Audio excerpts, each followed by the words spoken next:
안녕하세요. 유머스비 에피 머스트 성형외과 김정기 원장입니다. 원장님, 디미트림 수술하면 다들 눈이 커질 거라 기대하는데 많은 분들이 수술 후 다시 붓지는 않을까 걱정하시던데요.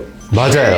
이 수술은 작은 차이로 눈이 보다 또렷해 보이고 시원해 보이도록 만들지만 그만큼 환자 개인의 관리 역시 굉장히 중요한 부분으로 생각이 됩니다. 의료진의 수술 방법이나 봉합 방식도 중요하지만 개인의 사후 관리가 제대로 되지 않으면 붙을 확률이 있거나 벌어질 확률이 있기 때문에 금일은 디미트림 수술 후 붓지 않게 하기 위한 구체적이고 효과적인 관리법을 단계별로 상세하게 정리해 드리겠습니다. 수술 끝나고 나면 가장 조심해야 할 행동이 무엇인가요? 처음 일주일 이 시기가 가장 중요합니다. 딱 세 가지 기억하시면 될 것 같은데, 첫째로 절대 눈을 비비면 안 되고요. 둘째는 건조하지 않게 인공 눈물 자주 넣어주시는 게 좋고, 마지막으로는 얼굴 압박 금지입니다. 엎드려 자면 절대 안 되고, 이 세 가지만 잘 지켜도 초기 유착 확률을 꽤 줄일 수 있습니다.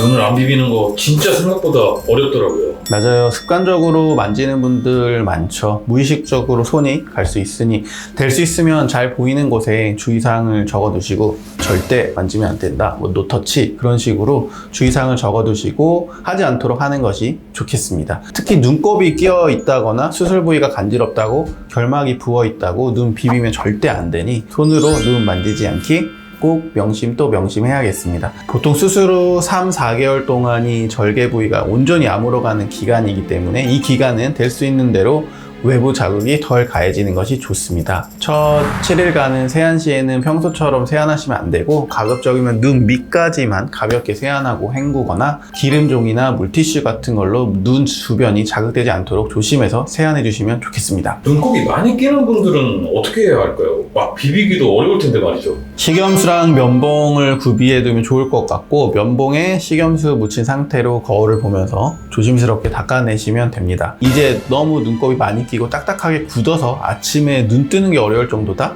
그럴 경우에는 눈 위에 꺼지를 올려둔 상태에서 꺼지가 촉촉한 상태가 될 만큼 식염수를 충분히 뿌리고 60초 정도 기다리면 눈 뜰 정도는 될 테니까 그렇게 해보시면 좋을 것 같습니다. 그러면 실밥 제거 후에는 어떻게 관리하면 좋은가요?